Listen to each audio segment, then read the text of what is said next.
Okay, magandang araw po at siyempre lahat po ay inaabangan din ito hong ginawang pagbalasa ni Pangulong Marcos Jr. sa kanyang mga miyembro ng gabinete. At kayo ba, sino ba mga gusto nyo hong matanggal?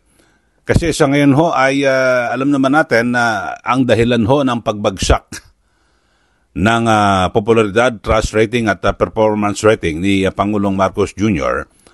ay ito hong mga nangyari sa issue po ng politika. Una, yung sa impeachment. At pangalawa, siyempre, yung mabilisan na pagpapa-aresto at pagpapadala sa ICC doon po sa The Hague, Netherlands kay dating Pangulong Duterte na kung saan yan po ang dalawang issue na yan ang tinutukoy kung bakit marami pong mga kandidato ng alyansa o kandidato ng administrasyon ang hindi po pinalad noong 2025 election. Sa ngayon ho mga kababayan, ay base po sa iniulat ni Executive Secretary Lucas Bersamin, ay may mga natanggal ho. Tatlo pa lang ho ang natanggal ho dito po sa ginawang reshuffle. Ang sinasabi, i-recalibrate ho ni Pangulong Marcos Jr. ang kanya mga miyembro ng gabinete. At yung una na mga naalis ho ay ito pong sa Department of Foreign Affairs o DFA at tinanggal ho dyan at again din po yung si Housing Secretary Acuzar ay tanggal din at sa DNR ito pong si Secretary Loizaga.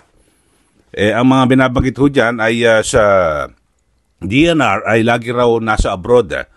Ito pong si Secretary Loizaga at ito namang si Secretary Acuzar ay hindi raw po naabot yung kanyang isinet na deadline o kanyang isinet na standard para po sa yung yung mga pabahay. Yun ang binabanggit, pero parang ito hong mga miyembro ng gabinete wala hong kinalaman sa pagbagsak ho ng trust at performance rating at gayon din po yung pagkatalo ng alyansa. Ito, panoorin ho natin mga kababayan yung ilang bahagi ng pahayag ni Executive Secretary Lucas Bersamin. So, the President decided to retain these 5 members of the economic team so that there will be no more problems sa perception about where the country is going. Paliwanag ni E.S. Bersamin, naging maingat ang ginawang evaluation sa mga ito, lalo na at ang kanilang mga posisyon ay may kinalaman sa kabuuang kalagayan ng bansa.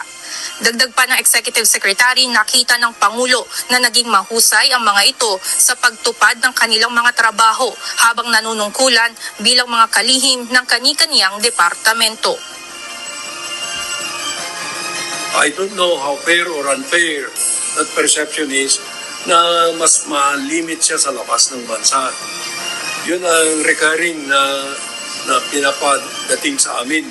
The evaluation showed that it was time to have her rest muna.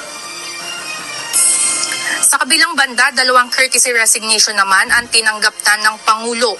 Una na dito ang kay Department of Environment and Natural Resources o DENR Secretary Tony Yulo Loizaga.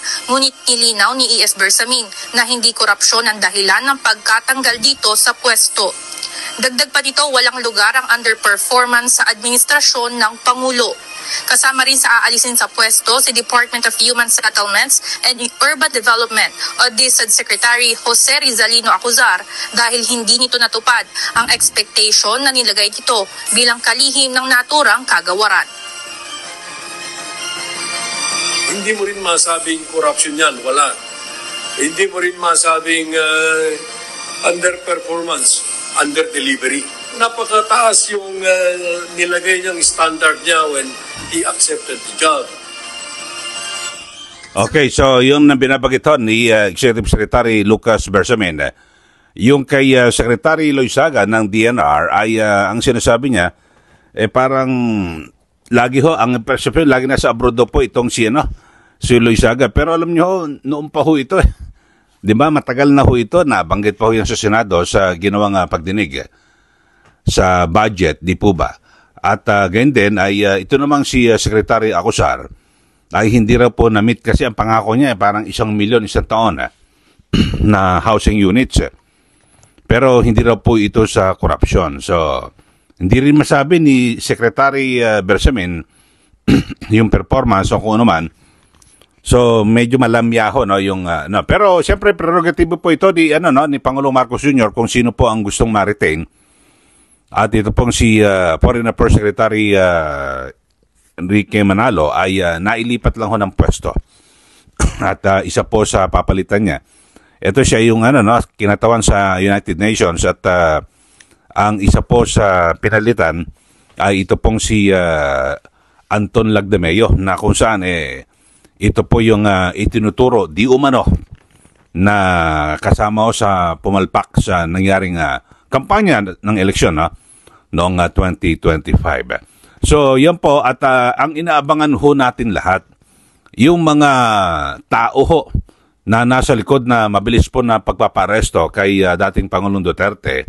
At isa po yan talaga sa talagang nagpasadsad ng gusto sa performance o sa trust at performance rating o popularidad ni Pangulong Marcos Jr. So, inaabangan ho ng tao at kasi kinakailangan ho talaga mas maganda magkaroon ng impact Di po ba? At pinaka-mainam mo sana ay para sabihin natin, ito medyo mas maganda yung naging dating ng ginawang pagbalasa ni Pangulong Marcos Jr. Ulitin ho natin, kanya po itong prerogatibo pero tayo bilang isang mamamayan, taga-obserba at isang mamahayag ay siyempre meron lang ho tayo na mga sariling opinion na binabanggit. So kayo ho sa ating mga suke dito po sa ating YouTube channel, sino ba yung mga gusto nyo na matanggal sa pwesto at yung mga miyembro po ng gabinete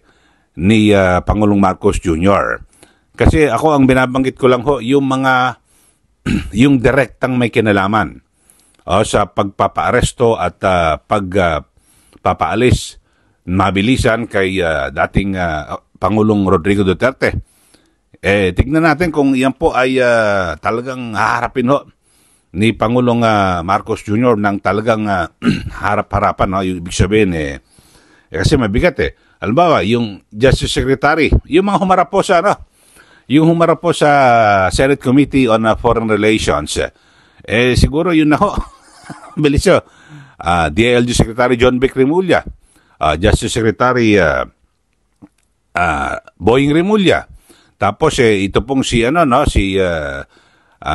Security Advisor Eduardo Año, Defense Secretary Gibo Chodoro. Sino po ba? Yung mga tapos yung hepe ng CIDG na sana wag ko lang ho kung i-appoint ho ito na hepe ho ng Philippine National Police.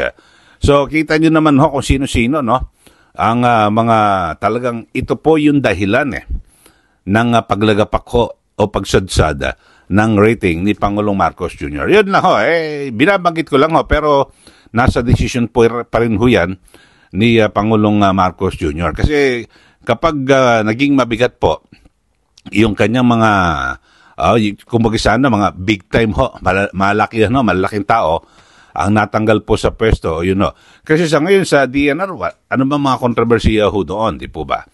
So, ang sabi parang medyo, takot na, hindi ko alam parang nahihiya pa ho na sinibak kasi ang perception daw lagi nasa labas ng bansa. Ito pong si Secretary Loizaga at si Secretary Acosar ay hindi naabot yung kanyang sariling standard o target na dami ho na mga pabahay. So, yun lang ho, Sana mas maganda tumbukan ho at mabilisan na tanggalin kung sino-sino, yung mga opisyal po ng gobyerno, yung mga lahat ho ng mga mabibigat ho na may kinalaman sa pangkaraniwang mamayan. Halimbawa, sa pagkain. Bakit to patuloy na mahal po yung pagkain dito po sa ating bansa? Yan, halimbawa, sa Department of Agriculture, siguro dapat tutukan din ho ng Pangulo yan. Dapat, siguro, baka marami pang makakuha ng mas magagaling, na mamumuno sa Department of Agriculture. So yun ho, yung mga malalapit po sa sikmura nating mga mamayan, ang sana yun po ang unahin na tanggalin ho o palitan ni Pangulong Marcos Jr. So yun lang ho, yung ating opinion. Kayo ho, sige, i-listin nyo, no? I-message nyo na po, no? Kung sino-sino yung mga gusto nyo pong tanggalin. Pero may mga nagbibiro nga na, hindi, mismo ang Pangulo, dapat na mag-resign. Malabo ho yun. Dito ho tayo sa makatotohanan at realidad ho. Sino-sino ho ba sa mga miyembro ng gabinete? Secretary John B. Remulla ng DILG, Justice Secretary Boying Remulla ng DOJ, tapos National Security Advisor Eduardo Año, sino pa? Defense Secretary Gilbert Chodoro. Kasi yan yung mga sinasabi na sila po yung di umano ang grupo na nagplano para agad na mapatalsik. Ito pong si dating Pangulong Duterte, yan po sa The Hague, Netherlands. Kasi yan po yung nangyari, di ba, yung interview yan ni Pia, ni Pinky Webb kay Secretary John B. Remulla na group effort daw yan, at sila ang nag-usap-usap, di umano, pero nung nasa Senate Committee on Foreign Relations ay kanyang itinatanggi. Pero alam naman natin talaga, nabanggit niya na mga kababayan, di po ba, nagkabistuhan. So, yun po sila di umano ang nagplano para mabilis na mapatalsik o mapadala sa ICC ito pong si dating Pangulong Duterte. So, abangan nun natin, mga kababayan, kung ano pa yung mga susunod na mangyayari dito po sa ginawang pagbalasa ni Pangulong Marcos Jr. sa kanyang miyembro ng gabinete. So, 52 na mga opisyal ang naghain ng kanilang courtesy resignation. At yun ho, 3 pa lang ang nagalaw, no? Sa DFA, inilipat lang naman ng pwesto Tapos sa DNR at sa DSUD, yung Department of Housing o Human Settlement. Okay, so mag-antabay ho tayo sa mga kaganapan at tutok lang po kayo dito po sa ating YouTube channel para tuloy-tuloy ho yung ating mga komentaryo at pagbibigay po ng sariling opinion. So mag-subscribe na po kayo sa mga bago lang po sa ating YouTube channel at huwag din pong kalimutan na i-like o i-share ito pong ating channel para lagi ho kayong updated dito po sa ating mga komentaryo. Okay, maraming salamat po muli. Ito po si Ka Eli. Magandang araw po sa ating lahat.